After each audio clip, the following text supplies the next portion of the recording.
Hoy se celebra en muchos países el Día de San Valentín. Para aquellos que los aluviones de corazones, besos y cajas de bombones os genera irritación y fastidio, os dejamos una recopilación de historias de amor empañadas por una buena dosis de terror.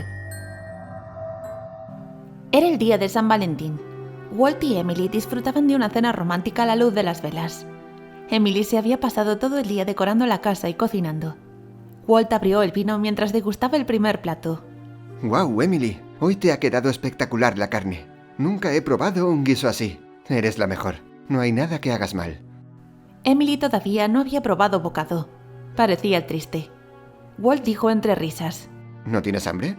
Como no te des prisa, pienso comérmelo todo. ¿O es que te estás reservando para el postre?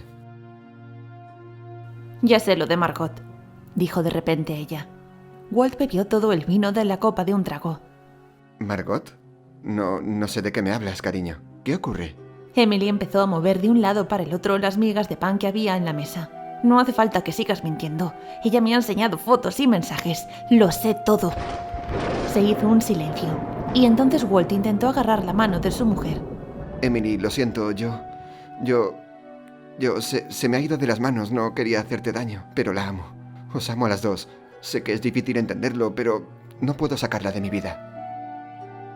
Los dos comenzaron a llorar. Walt no sabía qué hacer. Emily había sido su primer amor. Lo había compartido todo con ella. Amaba la vida que habían construido, pero cuando conoció a Margot todo cambió por completo. No entendía cómo se podía amar a dos personas a la vez, y tan intensamente. Pero así era, y no era capaz de decidirse por una. ¿De verdad la amas tanto? Sí, dijo él. No espero que lo comprendas, pero a ti también, Emily. Nunca he dejado de quererte. ¿La llevas en tu corazón?, volvió a preguntar ella. Sí, ya te he dicho que la amo. Emily levantó los ojos de la mesa y le miró con ojos brillantes. ¿Te gustó la carne del guiso, cariño mío? Walt palideció y negó con la cabeza. Ahora también llevas a Margot contigo. Ya puedes estar con las dos para siempre. A Rocío la habían invitado a una fiesta de San Valentín. Sería en la nueva cabaña de su mejor amiga, pero no la dejaron ir porque todavía estaba en construcción. Además estaba en una peligrosa localización, en lo alto de una montaña. Como no quería quedarse sola un 14 de febrero, convenció a sus padres para que su novio fuera a su casa. En su cabeza tampoco era tan mal plan. Aprovecharía para presentárselo, lo que también le hacía bastante ilusión. Llegó el día y estuvo esperando durante un par de horas, pero su novio no llegaba. Hasta que sus amigas la llamaron para avisarle de que él se encontraba allí con otra chica. Esas palabras le hicieron tanto daño que inmediatamente ideó un plan para escaparse. Engañar a sus padres fue fácil. Les contó que una de sus amigas estaba en el hospital. Ellos sabían que su hija nunca mentía, por eso no dudaron ni un segundo y la dejaron marcharse. Tomó un taxi hasta la fiesta y no tardó en encontrar a su novio. Efectivamente estaba con otra mujer. Los gritos fueron tan fuertes que todo el mundo dejó de lado lo que estaba haciendo para escuchar. A los pocos minutos, su novio la convenció para que subiera al coche. Se fueron juntos, discutiendo mientras él conducía, hasta que en una curva chocaron contra otro auto. Iban a tanta velocidad que Rocío salió disparada por el parabrisas. El conductor del otro coche y su novio se bajaron del coche. Rocío estaba tumbada a un lado de la carretera. Al acercarse a ella, comprobaron que no respiraba. Ambos habían bebido y, como temían que les culpasen de homicidio, arrojaron el cuerpo por la ladera. No podía moverse a causa del accidente y se rompió varios huesos durante la caída, pero ella seguía viva. Pasó 3 días desangrándose lentamente sin que nadie la ayudase. La encontraron muerta los obreros que se dirigían a terminar la cabaña. Vieron algo extraño al fondo del monte durante un descanso para fumar. Su vestido ya no era blanco, sino rojo de tanta sangre. Como no se encontraron pruebas, el caso fue archivado. El novio y los que fueron a la fiesta permanecieron en silencio. Los policías pensaron que no serviría de nada seguir buscando. Un tiempo después, el conductor del otro coche confesó. Habían encontrado varios jóvenes muertos en el mismo lugar donde la habían arrojado. Entró en pánico diciendo que ella había vuelto a por su venganza. Desde entonces, cada San Valentín, Rocío aparece en aquella carretera pidiendo ayuda. Tiene la esperanza de que alguno de los hombres a los que ataca sea uno de los culpables. Se dice que su vestido rojo les encanta. y cuando los convence de quitarse el cinturón para darles un beso, pierden el control del vehículo en aquella curva. Al igual que ella, se estrellan y salen despedidos por el parabrisas. Habían pasado 2 años desde el peor día de la vida de Marta, 14 de febrero, fecha en la que desapareció para siempre su novio Miguel. Se suponía que iban a pasar el día juntos, pero él no apareció. Incluso le había llegado una caja con un regalo de San Valentín al final de la tarde, y nunca había tenido el valor de abrirla. Sus padres le ayudaron a dejarla en el sótano, y le dijeron que cuando apareciera Miguel la abrirían juntos. Pero ese día nunca llegó. 1 año y medio más tarde, después de una larga depresión y continuas terapias con su psicólogo, Marta consiguió rehacer su vida. Iba muy poco a poco, pero parecía que la relación con Alex funcionaba y podría tener futuro. El 14 de febrero era especialmente duro para ella. A pesar de ser un día para celebrar el amor, aquella fecha solo le traía malos recuerdos. No quería salir a cenar ni celebrar con regalos nada. Alex la apoyaba en su decisión y le propuso pasar el día charlando y jugando algún juego de mesa. Seguirían sin celebrar San Valentín, pero ella se despistaría un poco de sus horribles pensamientos. Mientras jugaban al juego preferido de Marta, ella se quedó pensativa. Le dijo a Alex que lamentaba que los fantasmas de Miguel todavía siguieran ocupando su cabeza. Sabía que tenía que seguir adelante, y él era muy buen chico. Los dos se perdieron en un gran abrazo. Entonces Marta, decidida, le dijo que desde ya cerraría el capítulo de Miguel. Debía centrarse en su nueva vida. Su antiguo novio nunca más volvería. Tenía que aceptarlo. Alex se alegró por su decisión tan valiente. Los dos fueron a su habitación y abrieron unas cajas llenas de recuerdos de Miguel. Cartas de amor, fotos, tarjetas de embarques de viajes que hicieron juntos. A Marta le caían las lágrimas cada vez que sacaban algo de aquellas cajas. Alex le apretaba fuerte en las manos cuando notaba que se derrumbaba. Después de revisar todo, se acercaron a la chimenea y fueron quemando uno a uno todos los papeles y fotos que le recordaban a su antiguo amor. Cuando terminaron, Marta recordó la caja de madera que le había llegado el día de la desaparición de Miguel. Aquello sí que iba a ser muy duro. El último regalo que le había enviado y que nunca tuvo el valor de abrir. Alex le dijo que si quería avanzar necesitaba hacerlo. Ya habían pasado 2 años. Era el momento de dar el paso. Bajaron al sótano. Había una peste horrible, probablemente por no limpiar nada en tanto tiempo. Sus padres habían dejado allí los regalos más grandes de Miguel hasta que Marta fuera capaz de deshacerse de ellos. Peluches, ropa, incluso cojines personalizados con su foto. Al fondo estaba la caja. Era enorme y tenía un candado. Alex buscaba la forma de abrirla, y Marta recordó que unos días antes Miguel le había dado un estuche con forma de rosa con una llave dentro. La agarró entre los otros objetos y abrió la caja. Al tiempo los dos se echaron hacia atrás. Aquella peste era horrible. ¿Le habría regalado comida y estaba descompuesta? No, mucho peor. El plástico y los restos de los que 2 años antes había sido un ramo de rosas estaba sujeto entre las manos de un cadáver. Era Miguel. Siempre había estado con ella. En aquella caja, su sorpresa de San Valentín. En un pequeño pueblo de México vivía una joven muy hermosa, que desde niña había soñado con su boda. Incluso antes de conocer a su amado, ya sabía cómo quería que fuese ese día. Le encantaba jugar a imaginarse su boda perfecta. Su vestido sería sencillo, pero con una gran cola, y quería llevar flores en la cabeza, adornando una maravillosa trenza. El banquete sería en el jardín de su casa, donde había decenas de árboles frutales. Según fue creciendo, se fue obsesionando con conocer al que sería su marido. Cada disgusto amoroso era para ella como un mazazo. Hasta que conoció al indicado, y desde el primer día lo supo. Se enamoró, y apenas 6 meses después ya tenían una sólida relación. Él era muy querido en el pueblo, venía de una familia con dinero, pero muy trabajadora y respetada. Juntos vivieron un noviazgo largo y feliz, y por fin los sueños de la joven se hicieron realidad. Una tarde de verano, su novio le pidió matrimonio. Por delante tenían meses llenos de preparativos. Ella sacó todos los cuadernos que había ido escribiendo a lo largo de los años y que tenían miles de ideas para su boda.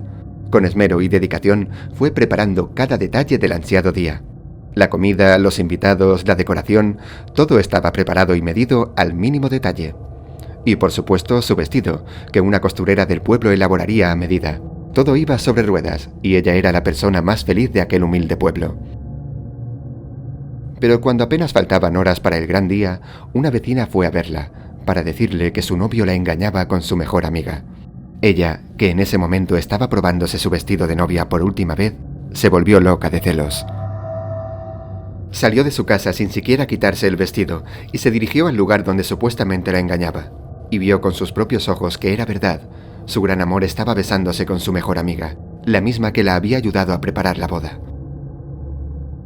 Llena de ira, agarró un palo que encontró en la misma estancia y empezó a golpearlos a los dos. Estaba como poseída y solamente quería venganza. Ellos, avergonzados, apenas se defendieron, y mucho menos cuando ella agarró un cuchillo y los apuñaló. Primero a ella, luego a él. Su vestido de novia estaba completamente manchado de sangre, el mismo que con tanto esmero había diseñado. Creía que su vida ya no tenía valor, y lo único que quería era llorar. Aún encima en el pueblo se volvió una apestada. La gente se burlaba de ella y lo único que querían era verla lejos. Sabía que de un día a otro la apresarían y eso era lo último que quería, así que se quitó la vida. Sus vecinos, lejos de apenarse, hicieron una fiesta para celebrarlo. La odiaban. Es por esa razón por la que no pudo descansar en paz. El rencor y la sed de venganza seguían muy presentes en su alma, y eso impedía que pudiese cruzar al otro lado. Al menos eso es lo que creyeron los habitantes de aquel pequeño lugar. Desde su muerte, cada vez que una joven pareja empieza a andar de novios, ocurren cosas extrañas. A menudo la chica empieza a notar cómo la tocan o escucha voces. Siempre se trata de una voz de mujer que le dice que no confíe en su novio. Al final, en la mayoría de los casos, esa persona acaba volviéndose completamente loca y comete actos horribles. En el pueblo se cree que aquella joven lanzó una maldición sobre el amor. Desde que descubrió la tradición de su novio, no deja que nadie consiga la felicidad, por lo que el lugar está sumido en la más absoluta tristeza. Cada noche se escucha cómo su fantasma mueve sillas y cose retales, como si estuviese todavía preparando su boda. La misma boda que hizo que ahora odie el amor con todas sus fuerzas. Cuidado si os enamoráis, tic-tackers, siempre puede aparecer por allí para traumatizar a vuestra pareja. Entonces estaréis perdidos. Miriam estaba muy enamorada de Ramón. Llevaban juntos 6 años y hacía 2 que habían dado el paso de vivir juntos. Su amor había sido de película, un auténtico flechazo.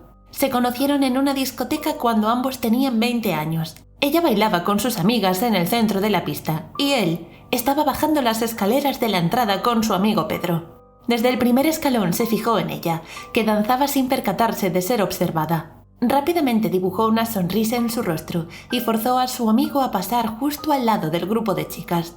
Pedro no entendía nada, pero accedió sin muchas preguntas. Una vez allí, la miró fijamente y sacó su mejor sonrisa. Ella en ese momento sí lo vio y tuvo la misma sensación que él.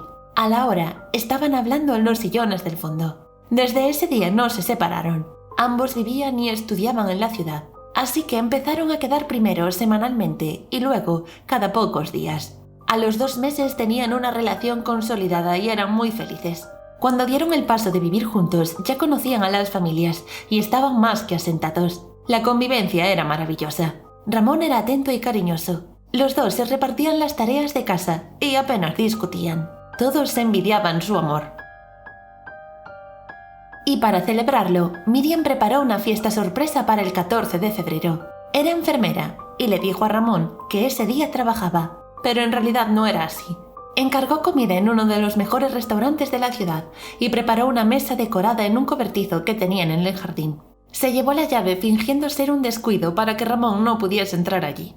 El día se le hizo eterno. Tuvo que hacer tiempo en la calle hasta la hora de la cena. O mejor dicho, un poco antes, porque quería sorprenderlo y que pasaran un rato de tarde juntos. A las 6 tomó su coche y se fue a casa. Dejó el auto fuera del garaje e hizo el último tramo andando. Nada podía salir mal. Vio que la camioneta de Ramón estaba en el jardín. Seguramente habría dedicado la tarde a cortar hierba o algo similar. Se acercó muy ilusionada, pero al llegar al maletero de la camioneta, vio que estaba totalmente lleno de sangre y había un bolso de mujer. Su corazón empezó a latir muy deprisa. ¿Qué significaba aquello? Vio que la puerta del taller que Ramón tenía en el jardín estaba abierta, así que corrió allí para ver qué ocurría. y lo que vio la dejó totalmente helada. Era Ramón con un cuerpo colocado encima de la mesa de trabajo. Estaba cortándolo en trozos. De la impresión se mareó y terminó en el suelo. Estuvo allí durante unos pocos minutos. Ramón, que estaba ocupado con la sierra eléctrica, no se percató de nada. Una vez Miriam recuperó la compostura, decidió que quería saber toda la verdad. Aquello era rarísimo, pero por el aspecto de su novio, no era la primera vez que hacía eso. Ella nunca entraba en su taller. Supuestamente lo que allí hacía era analizar insectos y anfibios muertos. Era biólogo y le gustaba probar. Pero después de lo que había visto, ya no se creía nada. Se escondió detrás de un seto del jardín y con una paciencia sobrehumana esperó a que saliera del taller. Cuando lo hizo, entró y bajó las escaleras subterráneas. Allí encontró el taller de un monstruo. Había partes de cuerpos metidas en botes, de diferentes razas y edades. Su novio, su Ramón, era un asesino en serie. Desde allí intentó llamar a la policía, pero la cobertura se lo impidió. Subió las escaleras, pero desde allí ya no pudo sacar su móvil. Ramón la había descubierto. Gerson y Talia eran dos alegres adolescentes que se querían con toda el alma. Acababan de terminar el instituto y se preparaban para ir juntos a la universidad. Todo el mundo decía que estaban hechos el uno para el otro. Y aunque no estaban prometidos, se habían regalado cada uno un anillo, simbolizando su unión. Ese mismo verano, Gerson empezó a sufrir constantes mareos y dolores de cabeza. Al principio no le dio importancia, pero Talia empezó a preocuparse y le insistió para que se hiciese unas pruebas. Cuando llegaron los resultados, su pequeña fantasía se vino abajo. Gerson tenía una extraña enfermedad que afectaba a su riego sanguíneo y le estaba consumiendo sin remedio. Al poco tiempo, los peores síntomas se hicieron visibles. Gerson perdió toda la vitalidad, estaba muy delgado y demacrado y arrastraba los pies como un zombi. Talia luchó por encontrar una cura, pero los médicos no le daban esperanzas. Solo podían prolongar su vida a través de transfusiones de sangre. Por suerte, ambos tenían el mismo tipo sanguíneo, y Talia no dudó en ofrecerse. Durante el tratamiento, Talia sostenía la cabeza de Gerson y le susurraba que no se preocupase, que siempre estarían juntos, de una manera o de otra. Sin embargo, sus esfuerzos fueron insuficientes y Gerson acabó falleciendo a las pocas semanas. Talia se sumió en la desesperación y acabó cayendo en la soledad. Había perdido a su otra mitad y ya nada tenía sentido. Dejó la universidad y se encerraba en su piso, obsesionada con los cientos de fotos y vídeos que tenía de los dos. En una de sus noches en vela, viendo una web de ocultismo, encontró una persona que quizá podría ayudarle. Corina era una anciana con una gran reputación como espiritista, que estaba conectada con la magia negra y la brujería. Talia fue a verla enseguida, le contó todo lo que había sufrido por su amado y que estaba dispuesta a cualquier cosa por volver a estar junto a él. A pesar del poder que tenía, Corina era reticente. No se debe jugar con la magia negra porque se puede volver contra uno mismo. Pero Talia insistió y la anciana le explicó qué tenía que hacer.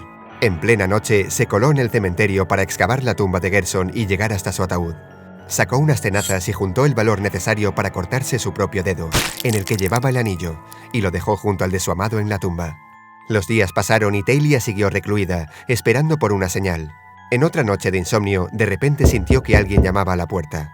Cuando miró a través de la ventana, el corazón se le paró al ver la figura de Gerson, con una resplandeciente sonrisa que brillaba en la oscuridad. Corrió a la puerta, pero se vino abajo cuando abrió y no vio a nadie fuera. Volvió a cerrar de un portazo y cayó de rodillas al suelo, desesperada. La falta de sueño y de apetito comenzó a dañar la salud de Talia, que cada vez parecía más delgada y demacrada. No tenía ilusión por nada y caminaba cabizbaja, encorvada sobre su lado derecho como si arrastrase un gran peso. Su familia y amigos ya no la reconocían y ella misma empezó a preocuparse. Trató de cuidarse un poco, comer más y descansar, pero no conseguía mejorar. Sus enormes ojeras no se borraban y cada vez estaba más débil y encorvada. Pero lo peor era que Gerson tampoco había vuelto a su lado. Desesperada, fue a ver a la anciana para preguntarle qué le estaba pasando. Se le heló la sangre cuando ella le contestó que todo había salido a la perfección y que pronto estaría junto a su amado. Lo único que tenía que hacer era ponerse frente al espejo esa misma noche, a las 12 en punto, y sacar una foto de su reflejo. Talia no entendió nada, pero obedeció a la anciana. Esperó toda la noche frente al espejo, observando cómo su cuerpo se había demacrado hasta parecer poco más que un cadáver andante. Y ese brazo derecho, que cada vez le pesaba más y más. Cuando dieron las 12, Talia apenas tenía fuerzas ya para sostener su pequeña cámara Polaroid y sacarse una foto. Esta se fue revelando poco a poco, mostrando en detalle las marcas de su piel y las venas asomando.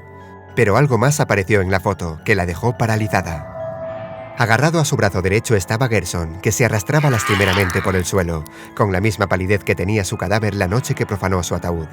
De su boca salía una lengua retorcida que se clavaba en las venas de Talia chupándole la sangre, quitándole la vida. Con sus últimas fuerzas arrojó la cámara contra el espejo, que se rompió en 1000 pedazos y se desmayó en el suelo. La policía llegó a la casa alertada por el ruido que oyeron los vecinos y allí encontraron el cadáver de Talia. Por su aspecto, el forense dictaminó que llevaba varias semanas muerta. Y nadie le dio importancia a la foto en el suelo de los dos enamorados, abrazados y sonrientes. La enterraron en la misma tumba y los dos estuvieron siempre juntos. Sí, yo lo maté. ¿A quién? Pues al que durante años se rió de mí. No fue difícil matarlo, pero jamás pensé todas las dificultades que implica deshacerse de un cadáver. Primero pensé en descuartizarlo y quemarlo, pero me di cuenta de que era bastante complicado partir sus huesos, así que opté por quemarlo entero. A las 11 de la noche, me dirigí a depositar su cuerpo frío en el automóvil cuando apareció mi vecina Margarita. Me preguntó qué hacía, y no me quedó más remedio que mentirle, diciéndole que iba a dar un paseo. ¿A esta hora?, me preguntó ella extrañada. Sí, aún me encuentro bastante mal por la separación de Sergio. Ella agachó la cabeza y se compadeció de mí. Se ofreció a ayudarme en todo lo que necesitase y me dejó marchar. El problema era que el cadáver todavía estaba en casa, detrás de la puerta. Tenía que seguir disimulando y me fui a dar una vuelta con el coche unos 20 minutos. Cuando regresé, Margarita y su marido estaban sentados en el jardín. Me saludaron con la mano y yo les sonreí, y entré de nuevo a casa. Dentro apestaba. Qué rápido se empezaba a generar ese olor tan desagradable. Observé el bulto que estaba en el suelo, pensando que el ser que más había amado estaba allí, en una simple bolsa de plástico. Tenía que librarme rápido de su cuerpo, porque los humanos somos tan poca cosa que cuando morimos demostramos lo que en verdad fuimos: un saco de putrefacción. Cambié el plan de nuevo y volví a la idea original: picarlo en trocitos y quemarlo. Decidí levantarme pronto por la mañana y comprar algo que me ayudara a descuartizarlo. A las 9 en punto sonó el despertador. Abrí los ojos y por las ventanas se podían ver los primeros rayos de sol. Me duché, me vestí y salí hacia el supermercado. No había mucha gente. Eso era genial, menos testigos. Terminé comprando una sierra y también unas láminas de madera para disimular mi compra. Nunca está de más ser precavida. Con mis herramientas ya en la mano regresé de vuelta. En la parte trasera de mi casa tenía un patio con jardín cerrado por muros altos. Las casas de alrededor no tenían la altura suficiente para poder observar por encima, así que tenía toda la privacidad necesaria. Al principio fue un poco duro ver su rostro cubierto de sangre, sus labios pálidos y su cabello sedoso que tanto me gustaba acariciar. Pero ya había hecho lo más difícil. Solo faltaba terminar lo que había empezado. El ruido que produjo la sierra en un principio me asustó. Creí que no resistiría. Pero luego empecé a notar que cortaba el hueso tan bien y rápido que se desvanecieron todas mis dudas. La sierra era más buena de lo que me había dicho el joven que me la vendió. Terminé pronto. Al ver los trocitos pensé en cómo tanto amor había quedado reducido a pequeños huesos y carne picada. Recogí los restos con cuidado y los fui introduciendo en varios cubos de pintura metálicos que tenía vacíos. Luego agregué un poco de gasolina en cada uno de ellos y arrojé un fósforo encendido. De repente empezó a brotar humo y un olor muy fuerte, mezcla de gasolina y pintura. En ese momento pensé que quizá no había sido buena idea deshacerme del cadáver en casa. Temí que tanto humo alertara a alguien. Entonces tuve una idea magistral. Subí a nuestra habitación, quité del armario toda la ropa de Sergio y la eché dentro de los botes de pintura ardiendo. En ese momento, alguien tocó el timbre. Miré por la mirilla y era Margarita otra vez. Me quité el vestido rápidamente y me puse un pijama antes de abrir la puerta. «¿Estás bien? Hemos visto que de tu jardín sale humo», dijo ella. «Sí, gracias por preocuparte. Margarita, Es que espero que no me juzgues por el acto tan horrible que acabo de cometer. Mi vecina se puso tensa y me preguntó qué había sucedido. Por un momento, la idea de confesar el crimen perfecto se posó delante de mí. Margarita, aparte de vecina, era una buena amiga. Siempre había estado para ayudarme. Cuando salía llorando de casa después de lo mal que me trataba Sergio, me acogía y me dejaba pasar la noche con ella. Sin embargo, la razón intervino, y me di cuenta que ese secreto tendría que llevármelo a la tumba. Pensé cómo salir rápido de lo que acababa de confesar y le dije: «Es que, como estaba tan enfadada con Sergio, he prendido fuego a toda su ropa. No quiero tener en casa nada de él. Necesito rehacer mi vida». Ella, inocente, se arrojó a mí y me dio un abrazo muy fuerte. Me dijo palabras de apoyo como siempre. No fui capaz de contener las lágrimas, pero estaba contenta. Sergio ya estaba muerto. No volvería a sufrir. Le pedí que me dejase sola. Necesitaba tiempo para mí. Y volví al patio trasero. Me senté a descansar mientras veía los cubos arder. Después de un tiempo, me di cuenta de que llevaba 2 días sin comer nada. Con tantos nervios me había olvidado por completo. Fui a la cocina y me preparé algo. Cuando me disponía a disfrutar de mi desayuno, el timbre sonó de nuevo. No quería volver a aguantar a nadie. No hice caso al ruido y disfruté de mi sándwich. Pero quien esperaba detrás de la puerta no se marchaba. Seguía llamando. Ni siquiera me acerqué a la puerta principal a ver quién era. Fui al patio y terminé de recoger todo. Tiré las cenizas que habían quedado en los cubos por el váter, y los huesos que no ardieron los enterré al lado de los rosales. Limpié los botes de pintura con el detergente de los platos, y el timbre seguía sonando. Ahí fue cuando empecé a preocuparme. ¿Acaso alguien habría dado aviso a la policía? La única persona que me había visto era Margarita, pero ella nunca me traicionaría. Decidí abrir la puerta y enfrentarme a lo que viniera. Ya no había pruebas. Lo había limpiado todo. Pero cuando abrí, sentí como mi alma abandonó mi cuerpo y regresó. Tuve la impresión de que el piso se desmoronaba y yo quedaba flotando en el aire. Las gotas de sudor frío no paraban de bajar por mi frente. Las palabras no salían de mi garganta, solo salían sonidos horribles. Sentí la sangre bajar por todo mi cuerpo y luego subir de golpe como si el corazón intentara salir por mi boca. Retrocedí un paso y vi a Sergio entrar en casa sin mirarme. Hola, amantes de lo oscuro. Hoy os traemos una trágica historia de amor al más puro estilo Romeo y Julieta. Los protagonistas son Rosario y Joel, 2 adolescentes que vivían en el estado de Durango, en México. Se conocían desde niños y se hicieron pareja mientras cursaban la secundaria. En una de las fiestas de la escuela, Joel le regaló a Rosario una rosa artificial. Era un símbolo de amor y compromiso, y se cumplió, pues los siguientes años estuvieron más unidos que nunca. Juntos hicieron miles de planes, y soñaron con, algún día, formar una bonita familia. Iban a ser médicos, y su sueño era vivir en el campo y tener 2 niños. Sus familias estaban encantadas con su relación, y todo era como en un cuento de hadas.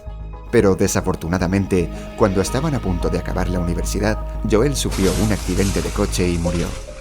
Rosario quedó totalmente destrozada y pasó años llorando su pérdida. No se separaba de aquella rosa. Pero con el tiempo sus heridas fueron curando y retomó su vida. Años después conoció a una persona que volvió a ilusionarla, Enrique. Aunque siempre se había mostrado contraria a rehacer su vida, él le enseñó que podía volver a amar. Se hicieron novios y ella volvió a ser feliz. Pero cada día la rosa que Joel le había regalado le producía una profunda tristeza. Su recuerdo volvía una y otra vez. Así que para pasar página y empezar de nuevo, decidió que tenía que devolvérsela. Una tarde la guardó en su bolso y se acercó al cementerio. Se la dejó encima de la tumba, mientras le contaba que nunca lo olvidaría, pero que necesitaba seguir adelante. Su pareja la apoyó, y los días siguientes estuvo más tranquila. Estaba muy contenta de poder retomar su camino dejando atrás el pasado. Pero las cosas no iban a ser tan sencillas, y pronto se dio cuenta. Un mes después de ir al cementerio, Rosario encontró encima de su cama la rosa. Nada más verla, un escalofrío recorrió su cuerpo. Estaba segura de que Enrique no haría algo así. Era imposible que se hubiese atrevido a eso. Pero por si acaso lo llamó para preguntarle. Efectivamente, él no había sido, y nadie más tenía las llaves de su apartamento. Se quedó un buen rato mirando aquella flor que tantos recuerdos le traía, y lanzó una pregunta al aire, como si pensase en voz alta. ¿Qué significa esto? Y de repente se quedó totalmente perpleja al escuchar. Prometiste ser mía para siempre. El shock fue demasiado fuerte para el corazón de Rosario, que sufrió un infarto y murió en el acto. Se decía que al enterrarla, llevaba en sus manos aquella flor que Joel le había regalado cuando apenas eran unos críos. Desde ese momento, se supo que su amor iba a durar para siempre. ¿Hasta dónde estarías dispuesto a llegar por amor? Hoy os contaremos una historia en la que el cariño y la devoción traspasaron los límites de la razón. Hace muchos años, en un pueblo vivía un matrimonio que llevaba más de una década juntos. Laura era de carácter fuerte. Todos sabían que era mejor no tener problemas con ella. Carlos, en cambio, era más dócil. Le daba la razón en todo y vivía sometido a sus caprichos. Pero llegó un punto en el que se le hizo insoportable estar con ella. Una tarde, cuando él volvía a casa caminando, se cruzó con una hermosa mujer. Por su ropa y su forma de ser, enseguida supo que no era de por allí. Su coche se había averiado y Carlos se ofreció a ayudarla. Mientras revisaba el motor, los dos empezaron a charlar y a conocerse. La pasión surgió y acabaron besándose. Era tanta la atracción que ella le convenció para subirse al coche y abandonar aquel hogar que tanto odiaba. Laura, al ver que las horas pasaban y él no volvía, salió a buscarlo al pueblo. Preguntó a los vecinos hasta que alguien dijo haberlo visto en un coche con una mujer. Entonces su corazón se partió en dos y un pensamiento oscuro le atormentó.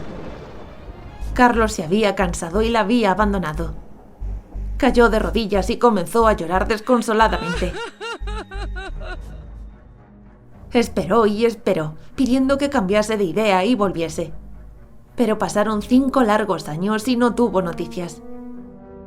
Desesperada, decidió pedir ayuda a una anciana a la que todos conocían como una bruja hechicera, capaz de obrar milagros. Le preguntó acerca del paradero de su esposo, y ella, entrando en trance, contactó con los espíritus y le descubrió la verdad. Carlos vivía en la ciudad con la mujer que conoció aquel día, y con la que había tenido 2 hijos. Laura, furiosa, le preguntó si había alguna manera de recuperarlo. Estaba dispuesta a todo. La bruja le contestó que había una forma: elaborar un amarre, un conjuro tan fuerte que le haría volver y no se separasen hasta la muerte. Ella aceptó sin pensarlo. Tras unos días no podía creerlo. Carlos había vuelto suplicando de rodillas.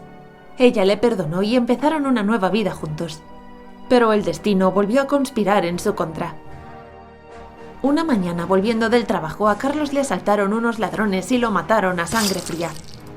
Laura, desconsolada, no podía creerlo. Se suponía que iban a estar juntos para siempre. Al poco ella comenzó a experimentar extrañas presencias en casa. Murmullos, llantos, siluetas en la oscuridad. Por las noches sentía que alguien se acostaba junto a ella en la cama abrazándola. No encontraba explicación, hasta que una madrugada se despertó sobresaltada. Al girarse tuvo una visión horripilante. El rostro de un cadáver en descomposición mirándola fijamente, con gusanos y moscas asomando de sus ojos y boca. Laura escapó aterrada de casa. Acudió al cura del pueblo a confesarle lo que había hecho y rogar por el perdón. El sacerdote le contestó que aquello era inhumano. El alma de Carlos ya no tendría descanso. Lo había condenado a volver una y otra vez al mundo de los vivos para estar a su lado. Él no podía hacer nada por ayudarla. Tendría que soportar su presencia hasta que ella misma muriese, pues es lo que había deseado con el amarre. Su vida se convirtió en una penuria. Día tras día acudía a la tumba de Carlos a pedirle perdón y que le dejase en paz. Se fue recluyendo y nadie supo más de ella, hasta que un familiar fue a visitarla a su casa a ver cómo estaba, y se la encontró colgada de un árbol en el patio. Por fin los dos enamorados podrían estar juntos como iguales para siempre. Bienvenidos, amantes de lo oscuro. No se puede negar que las personas somos desconfiadas por naturaleza. Cuando hay una duda, muchas veces tendemos a pensar mal de los demás, incluso aunque sean nuestros seres más cercanos. Esta es la historia de un hombre que desconfió de su gran amor, y eso le trajo terribles consecuencias. Sucedió a principios del siglo pasado, cuando las costumbres eran otras, sobre todo para las relaciones sentimentales. Y cuanto más alta fuese la clase social, más restrictivo era todo. Los jóvenes de la nobleza cortejaban educadamente a las damas, siempre con el permiso de su familia. No podían tener citas a solas, era inmoral y enseguida levantaría rumores entre la gente. Debían esperar a estar casados para poder tener su propia intimidad. Matilde y Alonso se conocían desde la infancia. Sus familias eran propietarias de grandes tierras de cultivo y mantenían una amistad de varias generaciones. Cuando les veían jugar de pequeños, en su entorno ya les destinaban un futuro juntos, uniendo las riquezas de ambas casas. Así fue natural que entre la proximidad y la presión de sus padres terminasen por hacerse novios y comprometerse. Sin embargo, como en todos los matrimonios concertados, ambos tenían sus dudas. Alonso desconfiaba del carácter de Matilde, sentía que no conocía su forma de ser, solo su fachada exterior. Intentó acercarse a ella y buscar algún momento para estar a solas, pero ella era muy pudorosa y siempre le evitaba. Una noche, poco antes de la boda, a Alonso se le ocurrió la excusa perfecta. Usarían un viejo caserón desocupado de su propiedad para organizar una gran fiesta con todos sus amigos y celebrar el compromiso. Así, lejos de la familia, quizá tendría por fin su oportunidad. Pero la noche empezó mal, y durante la cena, Matilde se ocupó más de atender a sus invitados que de estar con él. Tras esto, todos se reunieron en el gran salón principal para buscar alguna diversión. Los jóvenes estaban muy animados, y Matilde propuso inocentemente jugar al escondite. La idea fue un éxito, y eligió a Alonso como el primer encargado de buscar a los demás. Él enseguida entendió su plan. Si era capaz de dar con ella, podrían estar solos al fin. Los invitados se dispersaron por la casa mientras el novio hizo la cuenta en un rincón y se dispuso a buscarlos. Una a una fue encontrando a todas las personas, que regresaban al salón a seguir divirtiéndose. Pero al llegar la medianoche, tras recorrer la casa entera, todos los participantes habían aparecido menos uno. Matilde no estaba en ningún lado. Alonso, preocupado, se dio por vencido y pidió ayuda a los demás para encontrarla. Pusieron el caserón patas arriba, comprobando todos los rincones y esquinas, desde el sótano hasta el ático. Pero fue inútil, nadie encontró a la novia.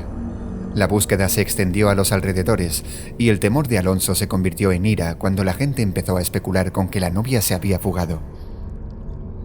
De pronto todo cobró sentido en su mente. Matilde se había arrepentido de la boda y, aprovechando esa noche lejos de la familia, propuso el juego para poder escapar lejos de él. Le había dejado tirado como un perro, con la humillación general que eso suponía. Al día siguiente, aún sin noticias de la chica, el casamiento fue cancelado y Alonso no quiso oír hablar de ella nunca más. No se volvió a saber de Matilde, aunque había quien decía haberla visto huyendo en medio de la noche, en compañía de otro hombre. El joven, despechado, no tardó en volver a comprometerse con otra dama de buena familia, y al cabo de un año se casaron.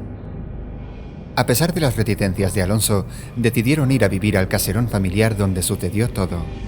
Mientras los sirvientes limpiaban todo y preparaban el hogar para los recién casados, una de las criadas encontró en una de las habitaciones más apartadas un viejo baúl que parecía llevar años cerrado. Buscó la llave para abrirlo y comprobar qué guardaba, y al levantar la tapa, su grito de terror resonó por toda la casa. Todos llegaron corriendo para descubrir horrorizados que dentro del baúl yacía el cuerpo sin vida de una mujer, con las ropas roídas y la carne en descomposición. Por el vestido, Alonso supo inmediatamente de quién se trataba.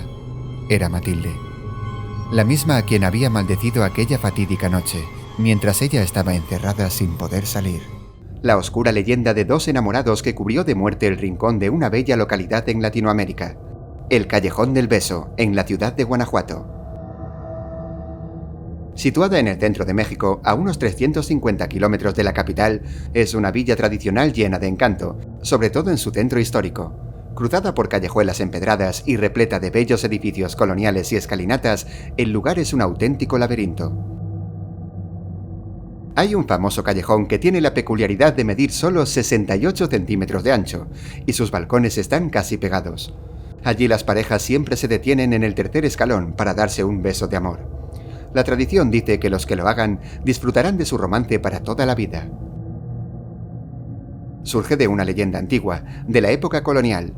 Cuenta que en ese mismo callejón vivía una bella muchacha, Doña Carmen, hija única de un hombre avaro e intransigente. No dejaba que ningún pretendiente se acercara a ella, y la mantenía encerrada en casa sin poder disfrutar de su juventud. Algunos dicen que era porque en el pueblo vivían muchos mineros y no quería que su hija se enamorase de uno de ellos. Solo cedería su mano a algún exitoso comerciante o cualquiera con riquezas. Pensar que podría juntarse con un simple aldeano sin recursos le llenaba de ansiedad. Otras versiones cuentan que la mantenía alejada de otros hombres solo para que se quedase en casa y cuidara de él en su vejez.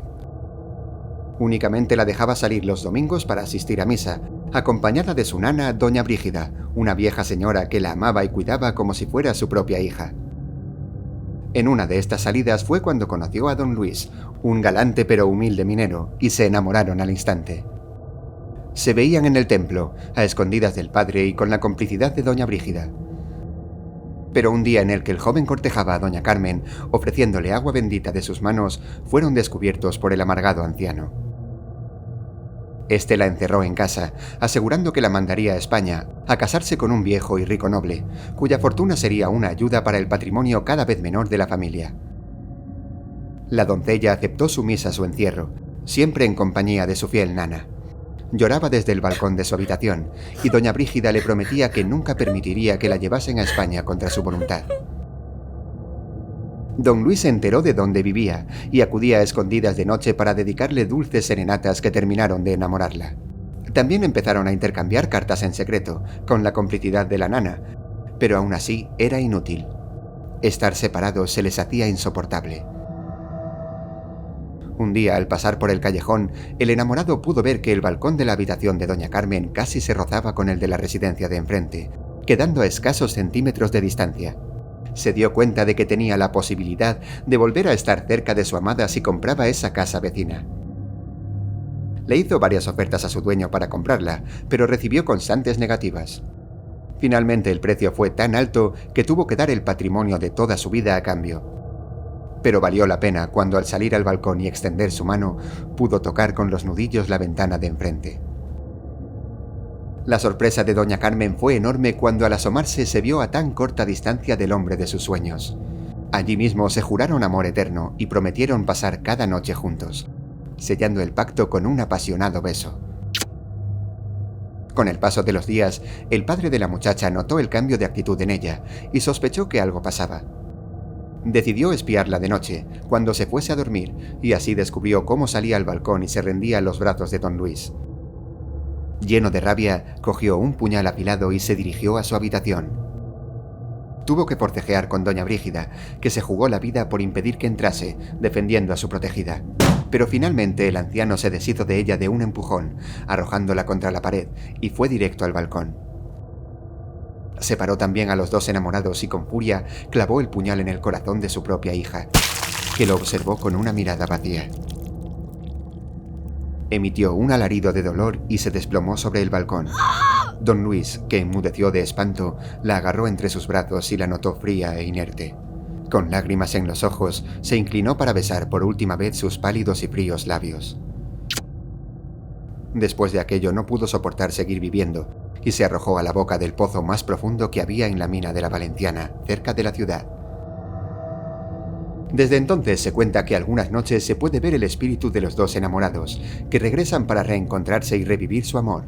Una pasión que sobrevive al paso del tiempo y a la muerte en el callejón del beso. Mi vida era maravillosa. Tenía una mujer increíble y juntos íbamos a cumplir el sueño de nuestras vidas, ser padres. Pero de un momento a otro se torció y ahora estoy muerto en vida.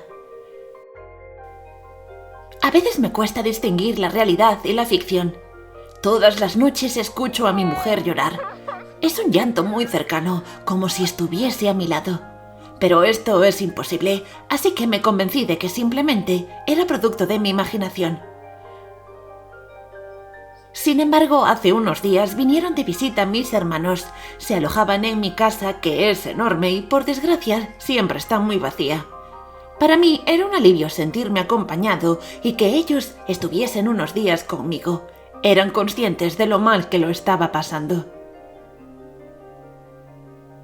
Una de esas noches, después de cenar, nos quedamos hablando mucho tiempo. Recordamos a mi esposa y los tiempos felices en los que hacíamos barbacoas y fantaseábamos con nuestro futuro. Esos recuerdos son los que a día de hoy me mantienen vivo. Cuando terminamos la conversación, cada uno se fue a su cuarto. Era ya muy tarde y todos necesitábamos descansar. Como cada noche antes de dormir, tan pronto me acosté, empecé a escuchar ese terrible llanto. Me partía el corazón no poder ayudar a mi amor. Intenté pensar en otra cosa para que mi mente me diera una tregua, pero de pronto mi hermana golpeó fuertemente mi puerta y me pidió que la dejase entrar. Nada más ver su cara intuí que no solo yo podía escuchar esos gritos, pero ¿cómo era posible? Podía ver el pánico en la cara de mi hermana. Apenas era capaz de articular una sola palabra. Cuando se tranquilizó un poco, me preguntó si escuchaba lo mismo que ella. Obviamente respondí que sí, y le conté que hacía meses que la oía. Mi hermana estaba tan asustada que se disculpó y me dijo que tenía que irse. No podía soportar ni un segundo más estar en mi casa. Y ahí me quedé yo, esperando a que de un momento a otro esos llantos regresaran y mi tormento siguiese. El resto de mis hermanos dormían profundamente y no se enteraron para nada de lo sucedido. Pero apenas unos minutos después lo escuchaba de nuevo. Pero ahora era diferente. Después de lo de mi hermana no podía quedarme como si nada, así que mi primer impulso fue agarrar mi ropa y salir camino del cementerio. Salté la valla de la entrada y, como pude, para esconderme del guarda, llegué hasta su tumba. Lourdes, estoy aquí, amor. Sabes perfectamente que no fue culpa tuya. Deja de llorar y cuida mucho a nuestro bebé. Pronto estaré con vosotros. Le dije nada más acercarme a ella. Seguí contándole que le extrañaba mucho, pero que necesitaba paz. Escuchar sus llantos no me estaba ayudando. Desconozco el motivo, pero me fui a dormir más tranquilo. Y después de muchas semanas conseguí descansar. Pero la tregua duró poco, y a los 2 días volví a escucharla de nuevo. Esta vez con más intensidad. Desesperado decidí visitarla otra vez. Así fue durante una semana. Cada día regresaba allí, pero los llantos no cesaban. Ya no podía más y mi mente no razonaba. Así que una noche me decidí e hice algo impensable. Los sollozos eran más fuertes, así que cogí una pala y un pico y me decidí a sacarla de allí. Quité las losas con cuidado de no hacer ruido para que el guarda no me descubriese. Tan rápido como pude fui sacando tierra. Pasadas 2 horas, por fin llegué al ataúd. Antes de abrirlo me cubrí la nariz. Estaba seguro que el olor sería nauseabundo. Pero no. Al abrirlo solo sentí una profunda paz. Recordé la ilusión con la que recibimos la noticia de que íbamos a ser padres. Todo se fue por la borda por aquellas horribles complicaciones en el embarazo. En ese momento ya no era yo. Estaba desubicado y aturdido. La moví para poder acostarme a su lado y la abracé. Y por increíble que parezca, charlamos de muchas cosas. Nos dijimos todo lo que nos echábamos de menos y simplemente me dejé ir con sus palabras. Al día siguiente de lo sucedido, todos los periódicos abrían con una noticia. Fue encontrado el cuerpo de un hombre que durante la noche desenterró el cadáver de su esposa para dormir una última vez con ella sin saber que sería también su última noche vivo. Hola, me llamo Juan. Hoy necesito desahogarme y contar mi historia. Hace años conocí a Ana. Éramos 2 jóvenes que parecían destinados a estar juntos. Pasábamos horas hablando de nuestros sueños, compartiendo risas y explorando un mundo lleno de posibilidades. La chispa entre nosotros era innegable, y cada día crecía más la atracción y la pasión. Terminamos juntos y nos casamos. La boda fue un día inolvidable para los 2. No puedo describir lo que sentí cuando me di cuenta de que estaríamos unidos para siempre. Yo siempre sería su compañero, y ella la mía hasta el final de nuestros días. Sin embargo, como ocurre en muchas relaciones, con el tiempo empezaron a aparecer las grietas. Al principio eran pequeñas discrepancias en nuestras opiniones y gustos, pero pronto noté que Ana comenzaba a distanciarse. Las conversaciones profundas y apasionadas se volvieron más escasas, reemplazadas por silencios incómodos y respuestas con monosílabos. Ella parecía perdida en sus pensamientos y aunque mi intuición me decía que algo estaba mal, me aferraba a la creencia de que nuestra relación podía superar cualquier obstáculo. Una de las primeras señales de alarma fue su repentino interés por pasar más tiempo lejos de casa. Sus reuniones de trabajo se volvieron cada vez más frecuentes y las horas que pasaba fuera se extendían hasta altas horas de la noche. Y no me llaméis machista, ni antiguo, ni me digáis que no tenía confianza en mi mujer, que sé que lo estáis pensando. Yo intentaba mantener la calma, confiando en que tenía razones para estar fuera tanto tiempo, pero la sombra de la duda ya se cernía sobre nuestra relación. Una noche, cuando Ana regresó a casa después de una de sus supuestas reuniones, noté su mirada esquiva y las manos temblorosas. Le pregunté sobre su día y ella respondió con evasivas. Mis sospechas crecieron, pero no quería pensar en la posibilidad de que me estuviera siendo infiel. Las pruebas de su engaño comenzaron a acumularse lentamente. Descubrí un perfume en su ropa que no reconocía, y en una ocasión encontré un pendiente de aro pequeño en el asiento trasero de nuestro coche. Sabía que no era suyo. Era muy observador, y ella siempre llevaba pendientes grandes y coloridos. Cuando le planteé estas evidencias, Ana siempre tenía una excusa lista. El perfume era un regalo de su amiga, y el pendiente debía de haberse caído a alguna compañera del trabajo. A pesar de estas señales, mi amor por mi esposa era tan profundo que me negaba a aceptar la realidad que tenía delante de mis ojos.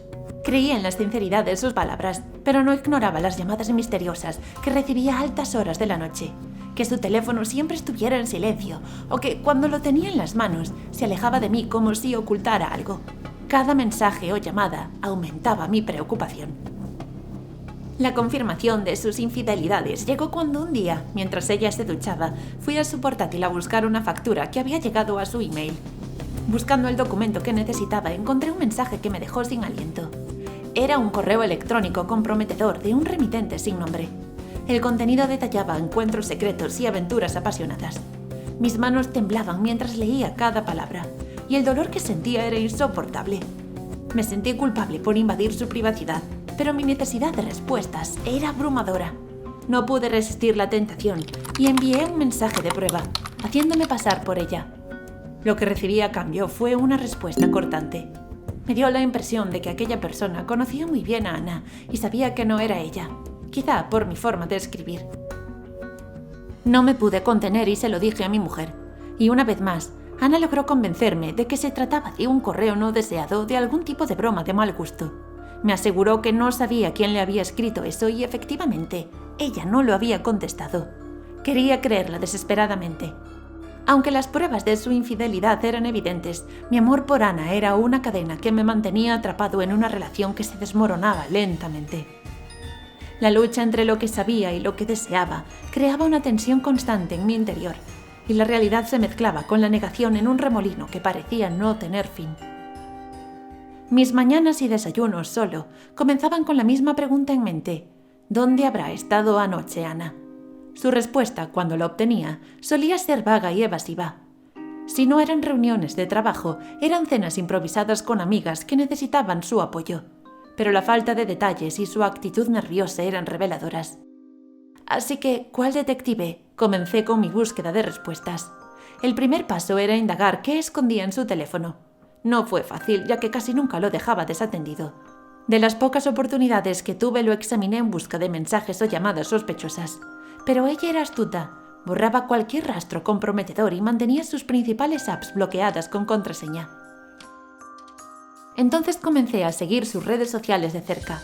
Instagram, Facebook, Twitter, ninguna plataforma estaba a salvo de mi escrutinio.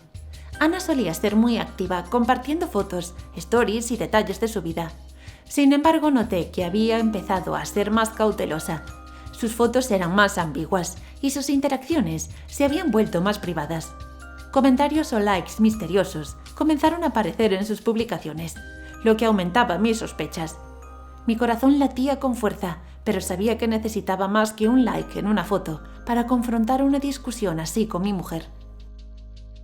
Una tarde, después de otro día lleno de dudas y sospechas, decidí buscar apoyo en alguien en quien podía confiar. Mi cuñada, Marta, la esposa de mi hermano. Siempre había tenido una relación cercana con ella y sabía que podía contar con su consejo en momentos difíciles. Así que después de tomar una profunda respiración, decidí llamarle y pedirle que se encontrara conmigo. Nos reunimos en un pequeño café acogedor al que solíamos ir en ocasiones. Marta notó inmediatamente la preocupación en mi rostro y me preguntó qué estaba pasando. Dudé al principio, pero finalmente decidí abrirme y contarle todo. Martita, necesito hablar contigo sobre algo que me está destrozando por dentro, le dije con la voz entrecortada. Ella me miró con preocupación y temblorosa y me animó a continuar. Le expliqué en detalle todo lo que estaba sucediendo en mi matrimonio con Ana, desde las señales de su infidelidad hasta mis intentos fallidos de obtener respuestas. Marta escuchó atentamente, asintiendo en silencio mientras hablaba. Cuando terminé de relatar mi historia, ella tomó mi mano con comprensión. Juan, lamento mucho que estés pasando por esto. Debe ser increíblemente difícil, dijo con empatía. Asentí con tristeza. Lo es, Marta. Estoy atrapado entre lo que sé y lo que quiero creer. No quiero perder a Ana, pero tampoco puedo ignorar todas las pruebas que encuentro cada día. Marta suspiró y me miró profundamente a los ojos. Me dijo que la confianza era esencial en un matrimonio. ¿Pero qué podía hacer? Más bien, ¿qué debía hacer? Agarré un pañuelo para limpiar todas las lágrimas que tenía en el rostro. Mi cuñada reflexionó por un momento y luego habló con calma. Me dijo que la comunicación era clave en cualquier relación. Me animó a decirle cómo me sentía y que escuchara su respuesta, ya que a veces las cosas no eran lo que parecían. La miré agradecido por su consejo. Tienes razón, la comunicación es fundamental. ¿Pero qué hago si sigue negando todo? Marta me sonrió y me aseguró que todo iría bien. Ella estaba segura de que mi mujer no me sería infiel. La verdad es que sus palabras me tranquilizaron bastante, ya que además de tener muy buena relación conmigo, también conocía bien a Ana. Aunque hacía varios meses que no quedábamos los cuatro juntos, con mi hermano, ella podía darme consejos y comprender mejor qué pasaba por la cabeza de mi esposa. Al fin y al cabo, ella también era mujer, y entre ellas había una conexión especial, que a veces era incomprensible entre los hombres. Agradecí el apoyo y la confianza que Marta me brindaba. Sentí un poco de alivio al pensar que tal vez mi paranoia estaba exagerando las cosas. Decidí seguir su consejo y tratar de hablar abierta y sinceramente con mi mujer. Después de nuestra conversación me sentía más fortalecido y decidido a afrontar la situación de manera adulta. Los días siguientes fueron difíciles mientras esperaba una oportunidad para tener esa conversación crucial con ella. Las sospechas seguían rondando en mi cabeza, pero traté de mantener la calma y no saltar a conclusiones precipitadas. Mi objetivo era resolver nuestros problemas, no acusar sin pruebas sólidas. Finalmente, una tarde, mientras Ana y yo compartíamos una cena en casa, encontré el momento adecuado para abordar el tema. Respiré profundamente y le dije que teníamos que hablar, que había notado que las cosas estaban un poco complicadas últimamente y no podía seguir aguantando con tantas dudas. Ella me miró con sorpresa, como si no esperara que sacara el tema. Le expliqué lo distante que la notaba en los últimos meses y cómo las sospechas de infidelidad habían comenzado a afectar a nuestra relación. Le pedí que fuera sincera conmigo y que compartiera sus sentimientos. Ella parecía incómoda, pero finalmente comenzó a hablar y me aseguró que no había ninguna relación extramatrimonial.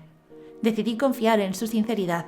Acepté que, como Marta había sugerido, quizás las cosas no eran lo que parecían. Durante las siguientes semanas, Ana y yo trabajamos en reconstruir nuestra relación. Comunicamos abiertamente nuestras necesidades y preocupaciones y comenzamos a pasar más tiempo juntos. Parecía que las cosas estaban mejorando gradualmente, y mi esperanza de que pudiéramos superar aquella crisis crecía día a día. Sin embargo, una noche, mientras salía de casa en busca de un poco de aire fresco para aclarar mi mente, ocurrió algo que cambió todo de nuevo.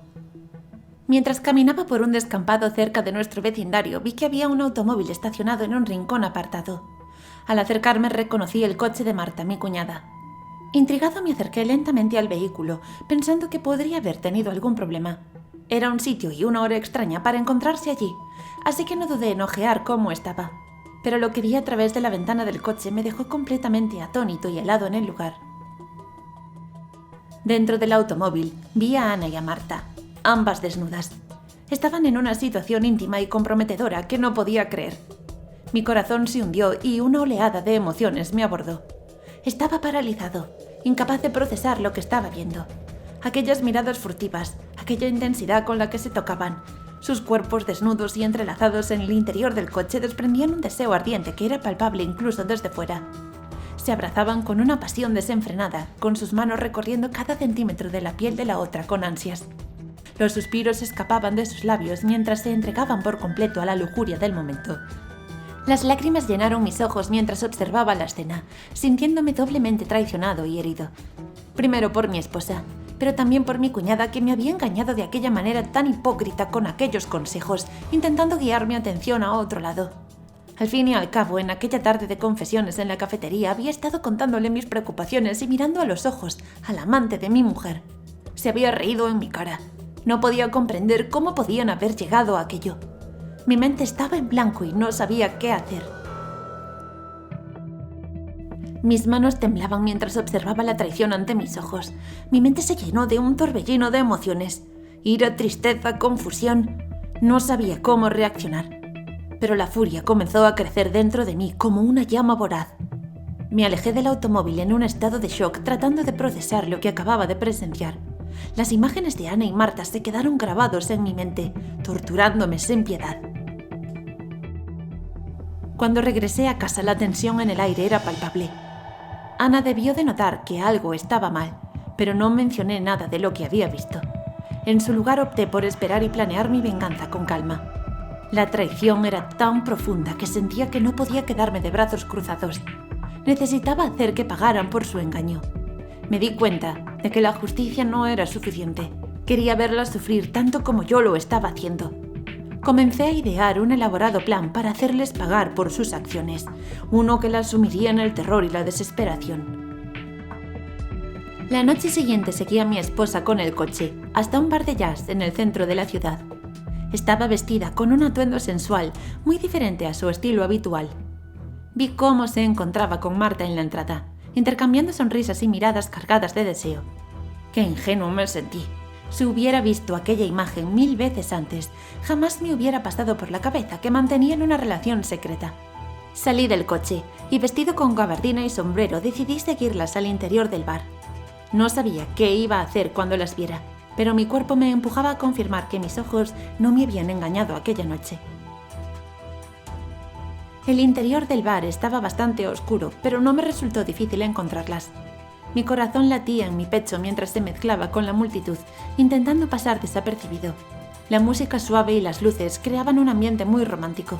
Me senté en una esquina observando cada uno de sus movimientos. Entonces metí la mano en el bolsillo y noté que tenía un cuchillo. No recordaba ni cuándo lo había dejado allí. Mi mente se llenó de una mezcla de terror y angustia. ¿Cómo había llegado nuestra relación a aquel punto? Cuando vi que se ponían sus abrigos para salir, me preparé para hacerlo yo también. La seguí hasta su coche y la sorprendí. Las até violentamente con una sonrisa sádica en mi rostro. Les revelé todas las pruebas que había acumulado y les prometí que sufrirían el mismo dolor y humillación que yo había experimentado. Las llevé hasta casa y en el sótano durante días las sometí a torturas físicas y psicológicas inimaginables. Sus súplicas y gritos resonaban entre las 4 paredes, pero yo estaba cegado por el odio y la sed de venganza. El horror que vivieron a manos mías se convirtió en una pesadilla interminable. Comencé cortándole el pelo a mi cuñada. Se lo rapé al cero, dejándola calva. Después continué por mi mujer.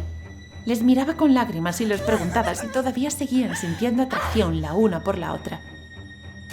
Pero no era suficiente para mí. Continué cortándoles una oreja, para que no pudieran volver a oírse. Después varios dedos, para que sus sucias y traicioneras manos no volvieran a sentirse. Estaba dispuesta a continuar por los ojos, pero me derrumbé. A pesar de todo aquello, la satisfacción que esperaba sentir nunca llegó. En su lugar me encontré sumido en un abismo de culpabilidad y desesperación. Lo que había hecho no me había traído la paz que buscaba, sino que había empeorado mi propia oscuridad interior. Mis manos estaban manchadas de sangre. No me reconocía a mí mismo. Finalmente, incapaz de soportar más la agonía, me decidí a liberar a las dos. Las dejaría libres, pero sus vidas quedarían marcadas por el trauma que les había infligido. Sabía que nunca podrían volver a ser las mismas, al igual que yo. Tendría que haberlo resuelto de otra manera, decirle las cosas claras y dejar que se fuera con otra mujer si aquello le hacía feliz. Mi obsesión por la venganza me había convertido en un monstruo, y ahora me enfrentaba a las consecuencias de mis acciones. Temblorosas, las dos lloraron y se abrazaron con sus manos sangrientas sin dedos, pasando sus palmas por las mejillas, diciéndose la una a la otra que todo iría bien. Yo me quedé sentado, mirándolas fijamente mientras se ayudaban a tapar la hemorragia, que cada vez era más grande. Cuando estaban a punto de salir por la puerta, Ana se giró a mirarme por última vez, con odio en los ojos, y lo tuve que hacer. Fui un egoísta, sí. No podía aguantar la idea de que las dos rehicieran una vida feliz juntas, queriéndose, amándose, mientras yo me pudría entre las rejas. ¿Me iba a entregar a la policía? Sí, pero en el último instante decidí agarrar un papel y un boli, contaros esta historia y preguntaros, ¿qué hubierais hecho vosotros? Agarré el cadáver de mi mujer, le acaricié la cabeza tan suave y sin pelo por última vez. Seguía siendo tan bella como el día en el que la conocí, y abrazado a ella, disparé en mi sien poniendo fin a mi tormento. No olvides suscribirte y darle a like si te ha gustado. Y también puedes seguirnos en nuestras redes sociales, Facebook, Twitter e Instagram. ¡Hasta el próximo vídeo!